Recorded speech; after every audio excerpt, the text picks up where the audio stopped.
All right, let's get started. Good morning. I know it's a really crazy time of the year to be doing a webinar, but hopefully this will help you with getting started right for 2016. So a very, very warm welcome. And today we're going to be looking at using virtual assistants in your business. So what is that? How does it work? How do you work out whether that's right for you or not? At the moment, most of the advertising that goes around is based on you know, a lot of the offshore options that are available are advertised a lot more heavily than the local options, and then there's not a lot of information about actually just getting started and working out exactly how that can benefit you. It can be quite intimidating, and one of the things that you know, correct me if this isn't right for you, but one of the things that makes this really, really hard is that VAs want to work with clients who absolutely love their business, because that's exciting and inspiring. But if you really, really love your business, sometimes that makes it even harder to let go, because your business is your baby. And so to hand something over to somebody else, oh, great, Tom, I'm really glad. To hand part of your business over to someone else can be, you know, quite terrifying. So I'll have a look at that today as well. So let's get started. I'll just introduce myself, and it's Jessica. So with the recording, you won't be able to see the chat. So I'll try to explain what questions people are asking on the chat. So we've got an attendee who's listed as Tom, but of course Tom is Jessica. So just to confuse me, I'll try to remember. Okay, so I'm Rosie Shilo. I've been self-employed for heading on 12 years now, and I've run Virtually Yours during that time and dabbled in a few other areas as well. So my virtual assistance background is predominantly working with not-for-profits originally, because my background before that was working in the disability sector. But then it sort of evolved into predominantly web and desktop publishing. So web development, design, maintenance, and desktop publishing. So I've done that for quite a few years, but Virtually Yours is actually a network of virtual assistants. So I help other virtual assistants work out how to set their business up, run it efficiently, and mentor and guide them, but also I provide an environment where they can network with each other, learn from each other, and also build a resource for their clients. So if they're a member of Virtually Yours and their client needs a service that they don't offer, they can tap into the network and find someone who can help them out. So not last year, the year before that, I published Vavavoom, which is a virtual assistant guide helping VAs start their business up the right way. So does everybody here know what a virtual assistant is? Can you let me know what does that mean? Obviously the answer's up on the screen, but to you prior to that, what did it mean?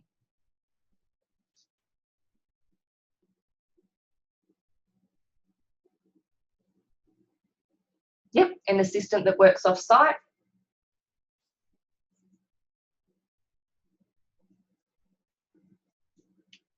Jessica, what do you think?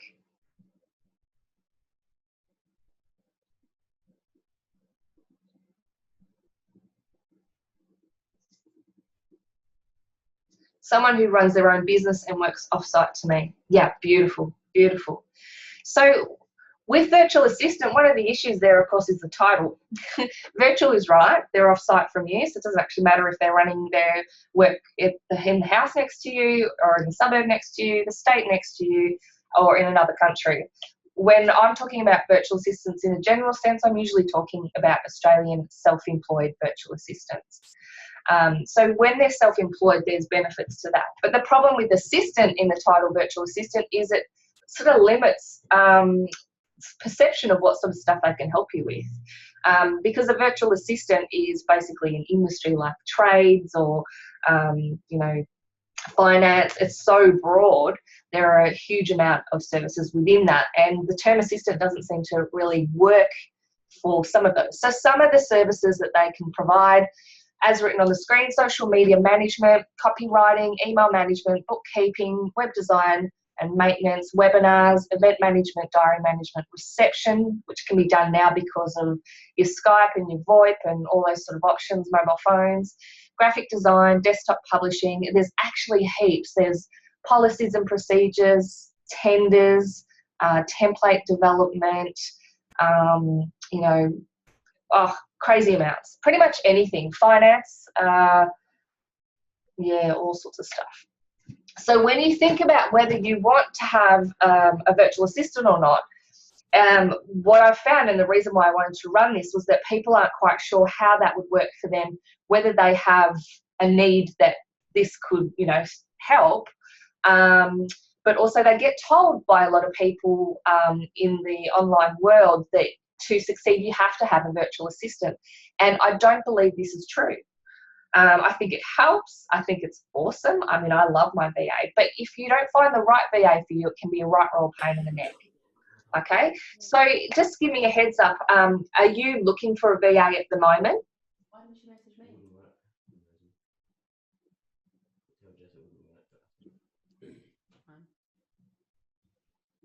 So just bear with me for the pauses for those listening to the recording.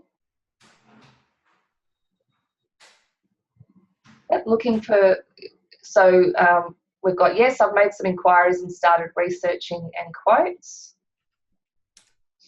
And same. All right, beautiful. Okay, so that's great. So when you do that, are you thinking at the moment, I'm just overwhelmed, I'm too busy, or do you think, okay, this is a set task that I need support with? Or a bit of both? No pre-planning?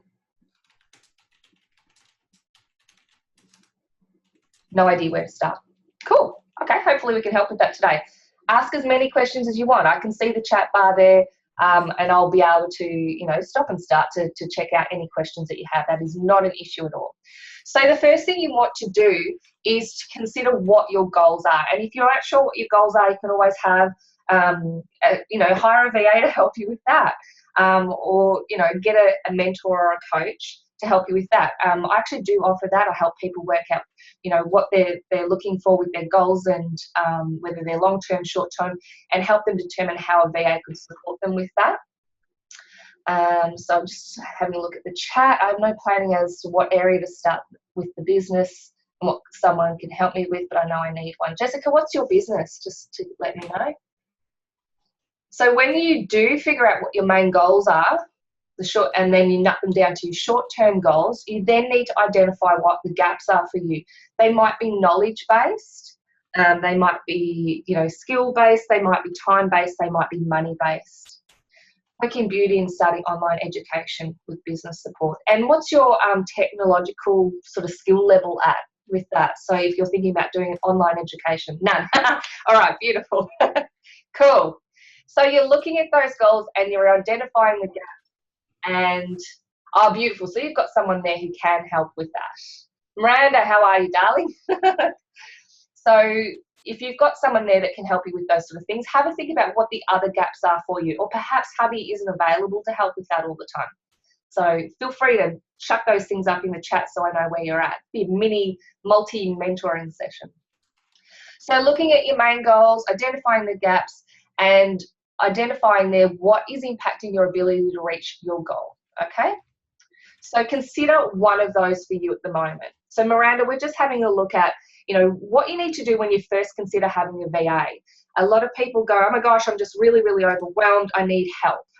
But if you can sit down and nut out a goal, and as I've said to you previously, if you're not sure what the goal is, feel free to contact me and we'll organise a session.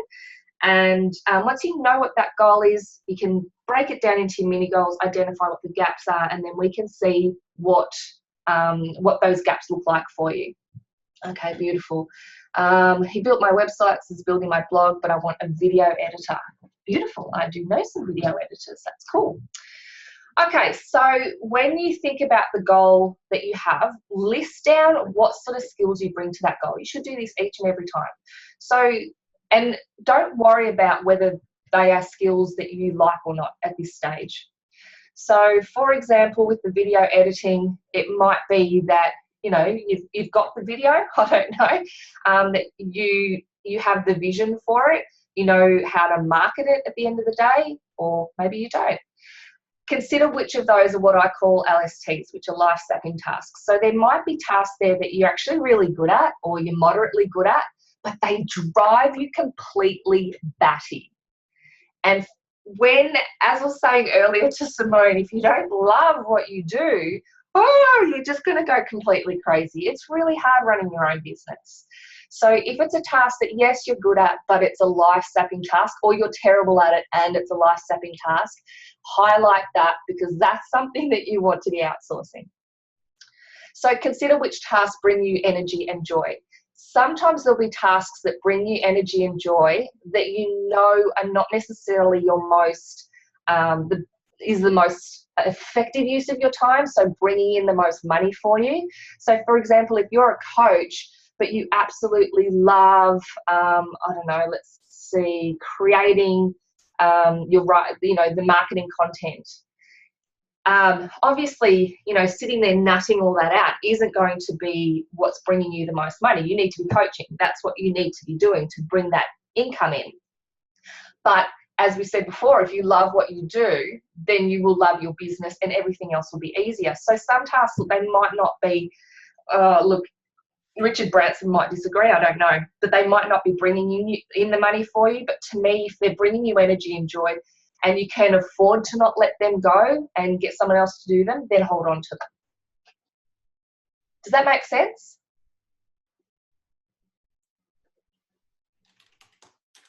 Yep. Yes, I like exclamation marks.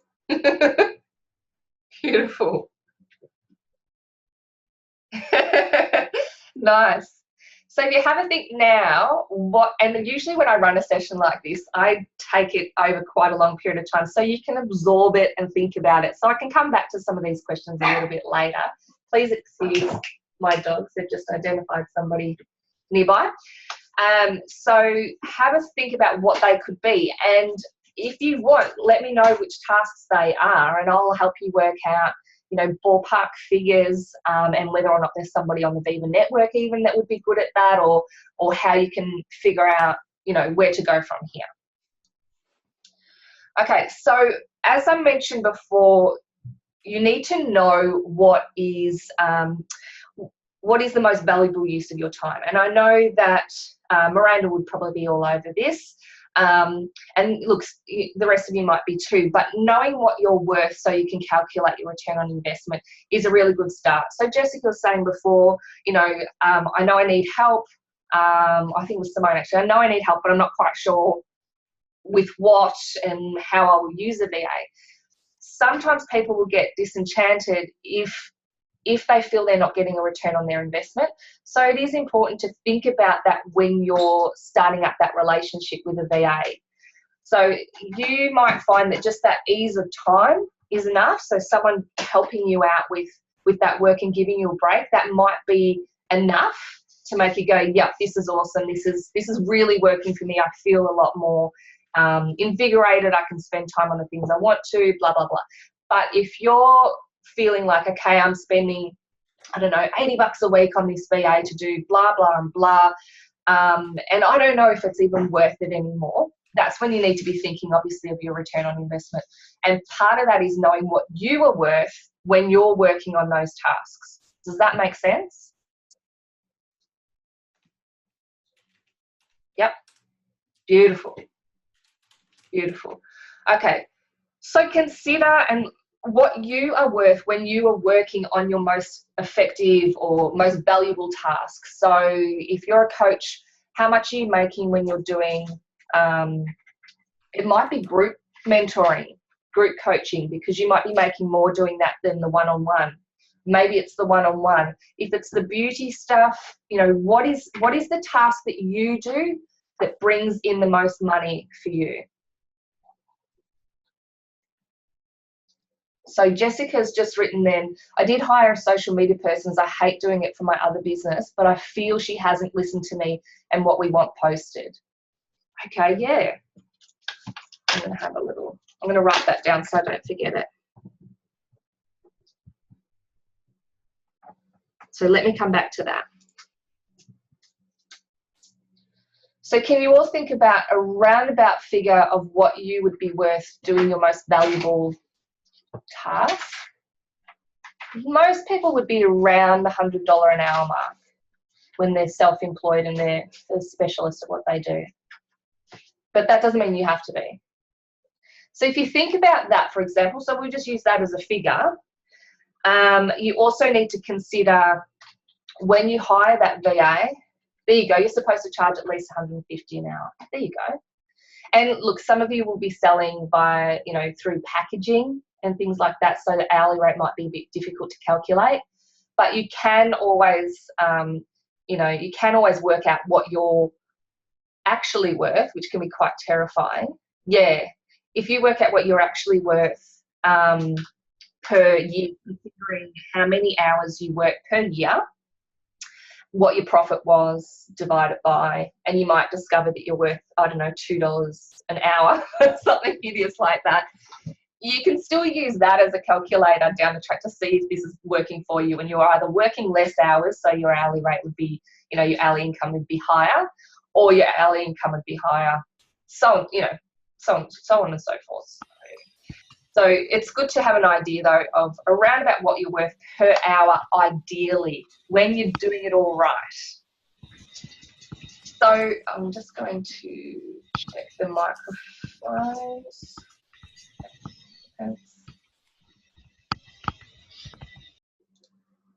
Yep, beautiful.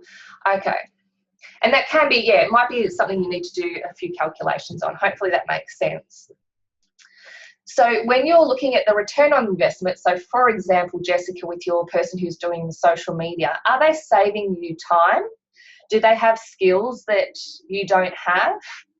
Are they generating leads? Is it a lead generating task? And or is it an LST, so a life sapping task?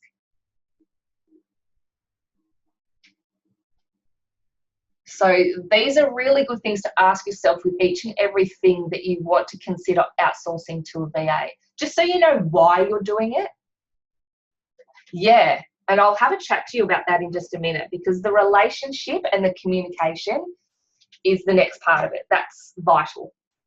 So once you know what you want, you've got to get it done, yeah, just the right way.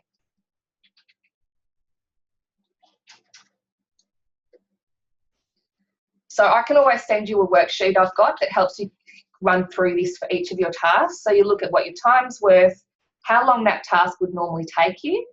So that works out the cost of the job if you do it. Okay? Consider the sort of rate a good quality VA would charge for the same. And I'm a big believer in finding out, getting quotes for, where possible, for packages. And not hourly-based packages, value-based packages. Because, for example, if I say to someone, can you write a press release for me? If they say, that's fine, I charge $60 an hour, that absolutely tells me nothing. When it's service-based, if it is product-based, that's fine. But if it's service-based and you don't know how long it's going to take, that price will range hugely. I had someone recently quote me and said, look, I can't give you even a ballpark time zone, and this is how much I charge per hour. And I didn't go ahead with it because I had no idea what it was going to cost. I want to know what I'm going to get at the end of the day and what it's going to cost. And that might be, if they're really, really good at it, they might be getting more per hour. That's fine. I want to reward them for being awesome at it. But if they're terrible at it or they're slow at it and they're still learning, I don't want to be paying extra for that. Okay, so estimate what the VA would charge. You're always welcome to contact me and ask me if I've done any work like that. Ballpark figures, happy to give you my thoughts on that, what the difference is, and also consider whether it's a life-sapping task, because you might find that there's no financial difference. So you're awesome at it, the VA is awesome at it. It would cost you the same amount as it would cost to get the VA to do it. If it's a life-sapping task, then work out whether that's worth that financial difference. Does that make sense? Yep, beautiful. Okay. So with your onshore, offshore summary, I'm sure most of you have heard that you can get VAs for, I don't know, $2, $5, $10 an hour offshore. That's fine. In Australia, you can get them anywhere from $20 onwards, but I've done the maths, and really for a business to be viable, it needs to be at least $30 per hour, my personal opinion. But you can work with VAs from anywhere, and I wouldn't want you to pick an Aussie VA if that didn't resonate with you, if that didn't work for you. You need to find the VA that's going to work for you, okay? So onshore, usually you'll find that they are business owners. They understand Australian business culture. They should be highly skilled. Yes, you're going to get VAs, same as each of your industries, beauty, coaching, finance, real estate. You're going to get people who are terrible at it. That's fine. It's a case of finding the right person. And yep, they're going to cost more if they're here. If they're offshore, they've got an employee mindset, and they are definitely cheaper.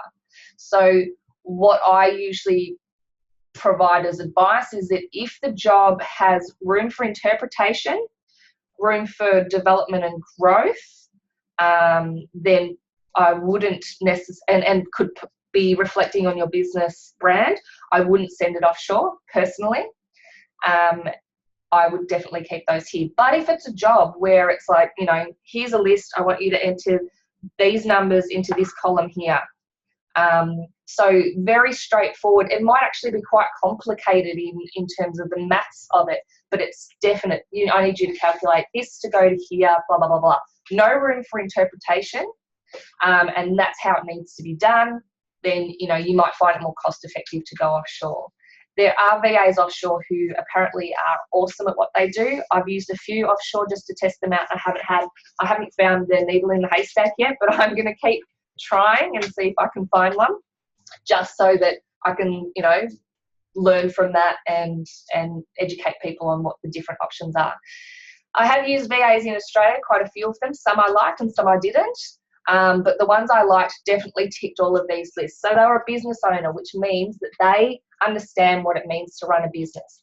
As a lot of you would know, when you were employed, your whole concept of money in that business and you know, use of your time were probably quite different to what they are now, which is why I like to work with fellow business owners. The Australian business culture is quite unique. Even virtual assistants in the UK and the USA work quite differently to how we do. So there's definitely a business culture here, but you might find that you're importing and exporting. So you need somebody on the ground where your products or your services are going to. You want to get a VA that's highly skilled, and a lot of VAs in Australia, if they're worth their weight, they will let you know when you can streamline your systems. It might give them less income, it might give them less work, but they'll let you know if there's a better way to do things. And that's something I absolutely love. Okay, so that's the end of the slides, but I want to answer your questions, so I'll leave it on there so you can get my contact details. So we were talking before, Jessica mentioned that she's got a social media VA who's not listening. So can we have a look at that? And if anybody else has anything they want to bring up in regards to that sort of issue that you might have, or any concerns you have, please pop it in the chat, and that's what I'm here for today. I want to answer those questions. So if you have a VA who you feel isn't doing what you want them to be doing, they're not listening to you, the first thing I would probably be doing is you can check with me if you want to see if I've worked with that VA before. I'm happy to do that. But the first thing I would do is to check out what your communication structure is with them. And consider when you were an employee. So that's when that can be quite useful. When you start a new job, you always have that orientation process and that period of time there where you're learning about the business. So you might very well know how to do the work. You might go into a beauty salon, for example, and you know how to do eyelash tinting, you know how to do waxing, you know how to do mani-pedis, but you still need to know how they do it and what their brand is, how they want to be presented to their clients, to their audience. You still need orientation for that. So have a think about whether you're providing that to your VA or whether you're just saying, here, do social media. So in this particular case, Jessica, would you say that you've done that or you're doing that?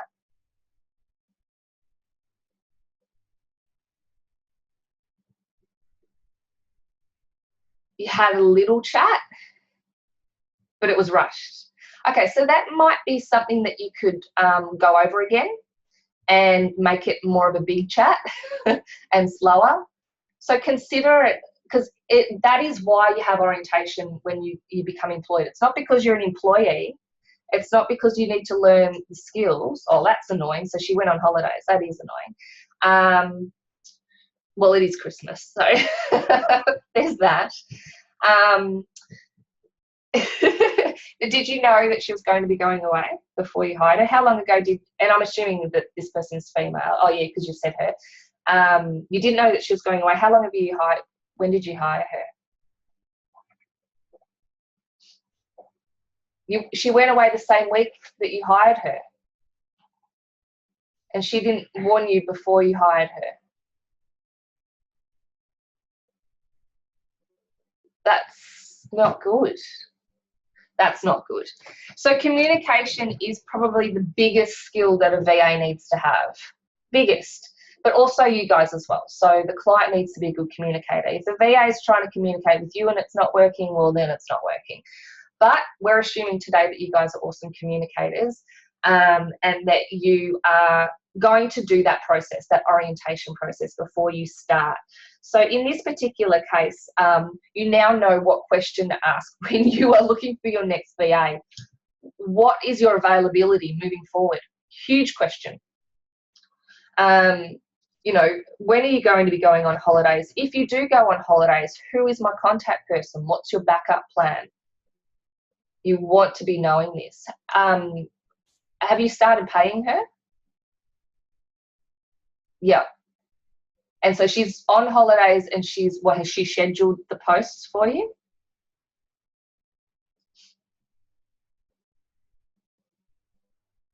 And you don't have access to that. So she's scheduled the post, she's gone on holidays, and you don't have access to that, but you've paid for it. Ooh, that is not ideal. And you can't see what's coming up. Can I ask which platform she's helping you with? All of them. So there's probably about 3,000 different platforms. So let's just assume that you're talking Twitter, Facebook. Okay, Facebook, Instagram, Pinterest. Oh, okay. And she's not responding to you, and email. And these weren't approved? They weren't sent to you for approval before they were posted or scheduled?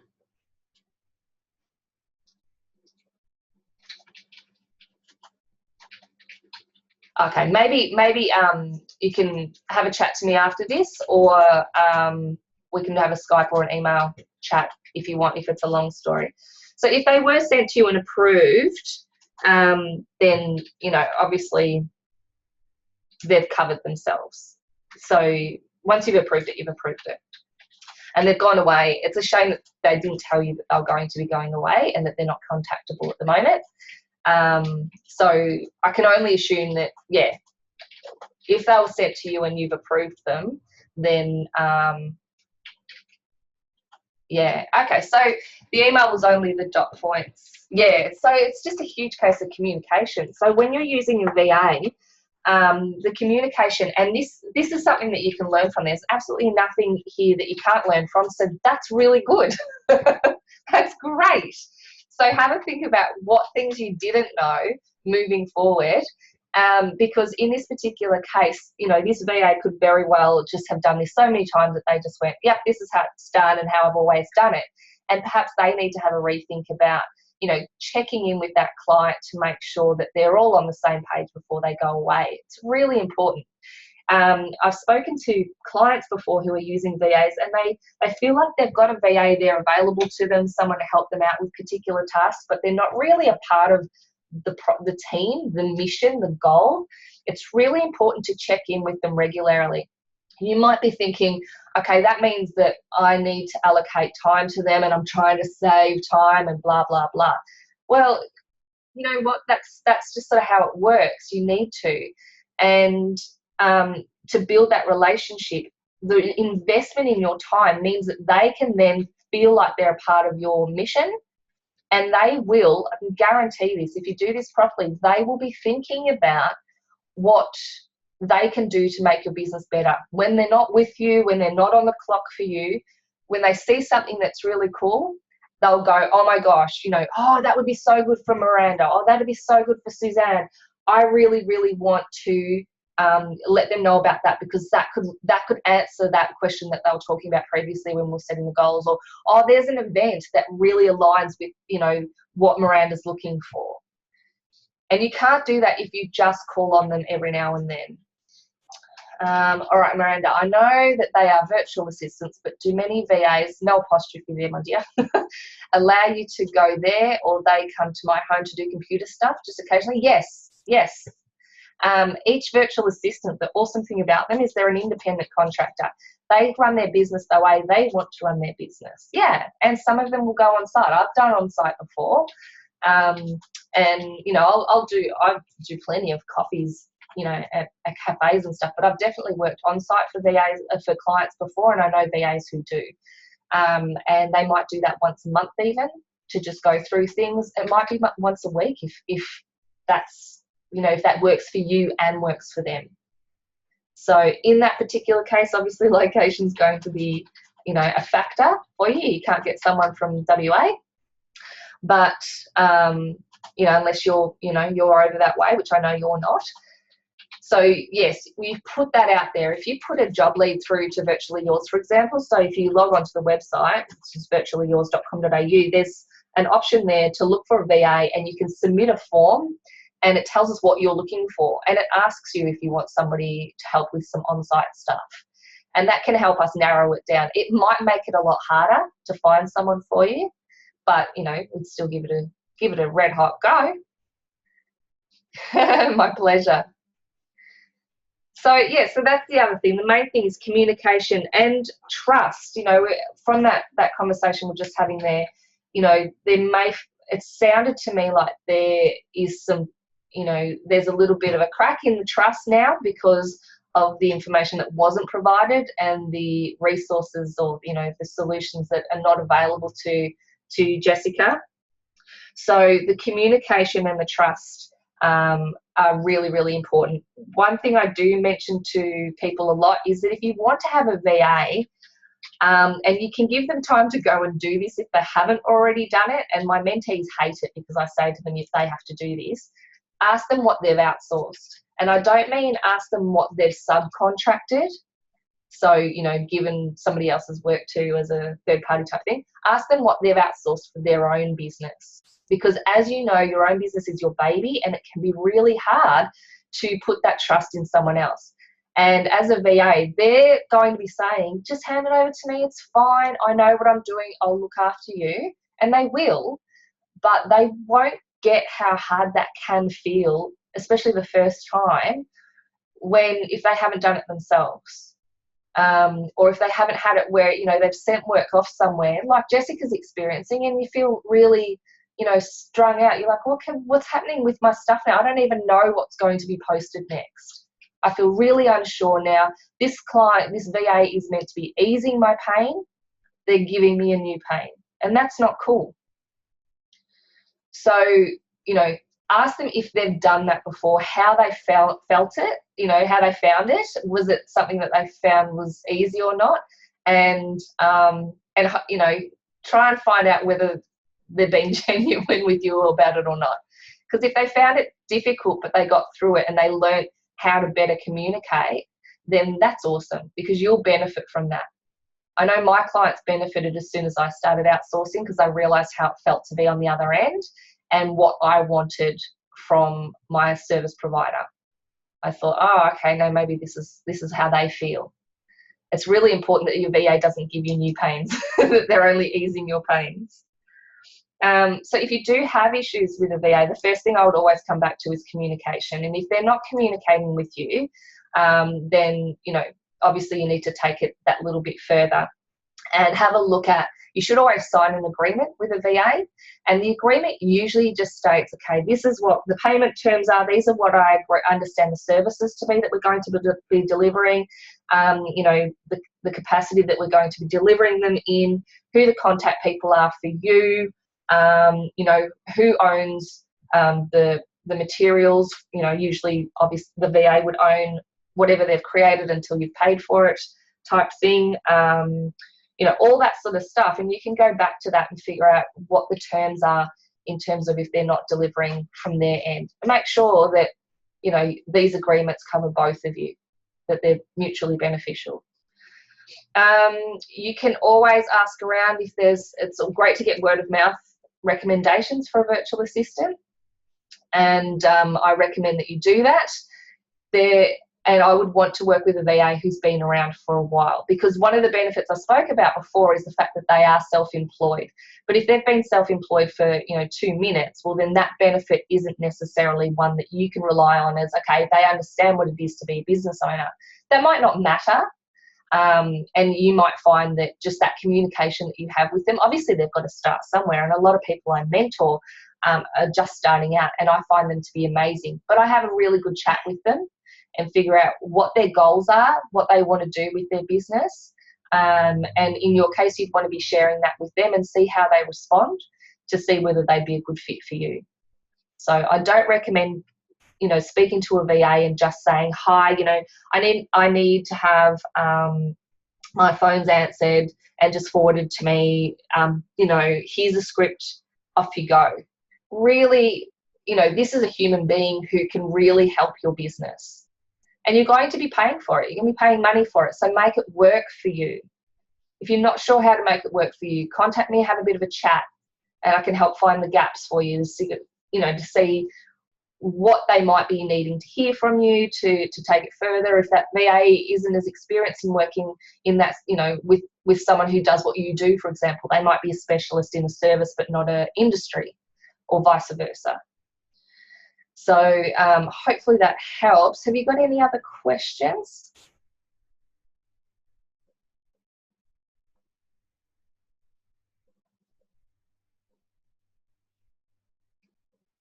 All good for now?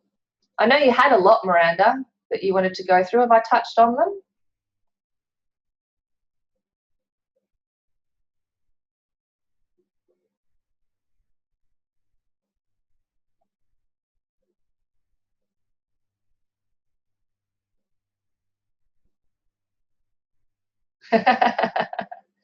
So you figured them out, you'll post the job.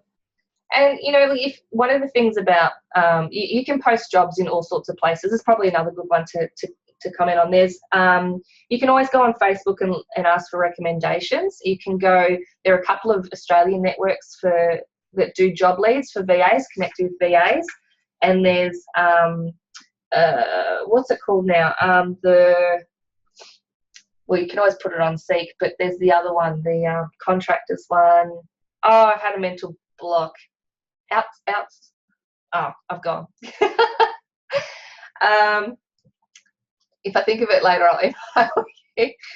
But either way, one of the good things about doing it through a network, a reputable network, is that if something does go wrong, and it might just be that you're not compatible. I don't know whether you've come across this before, where you've had a client and they've just brought out the worst in you, and vice versa, even though you're both actually really nice people.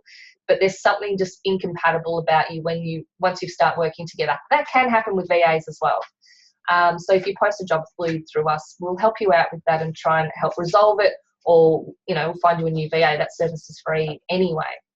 So Miranda's just said, I've also read stuff on your site which helped, which is great. So yeah, there's a lot of blog posts there which sort of nut out what to do when you first hire a VA, or how to figure out what to do. So, you know, this sort of information, but in blog format. So I'm glad you found that helpful. And yeah, with the pricing, it's just consider the service. Don't think about a VA and what a VA would cost. Think about the service. Administration's going to cost this sort of price. Bookkeeping's obviously going to be more expensive. Web development's going to be more expensive if they're, depending on their skill level. They might be someone who can, you know, work in WordPress but they can't customize code, obviously they've got, those prices are going to change. You know, copywriting, social media, marketing, sales, all those sort of things, they're going to be different prices. Don't consider the price based on the term virtual assistant. Consider it based on the value of what you're getting at the end of the day. And there are VAs out there that can help you too when you're setting up to put together your brand and set up your newsletter account with, you know, MailChimp or what have you, with all your beautiful branding on it, your automated, you know, text in there, your social media packages, all that sort of thing can be done by a virtual assistant. So there's heaps and heaps of things that they can do for you. But yeah, have a look at the website. There's heaps of info on there as well. If you have any questions, my contact details are up on the screen there. You are always welcome to contact me and have a chat. If you want to have a brainstorm session with me, just go to the website and book in for some mentoring, and I can help you figure out what to do moving forward with the goals that you have in mind. So thanks for attending today, everyone. I know it's the worst week of the year to be running a webinar in terms of your availability, but I wanted you to have these questions answered before you start the new year, and so you can plan for a really awesome 2016. So have a really awesome Christmas and New Year. My pleasure. Thank you for attending, and I will send an email out to everyone when the recording is available to watch. So if you want to go back and have a listen. Thank you. Thanks for attending. It's lovely to see these familiar names up there.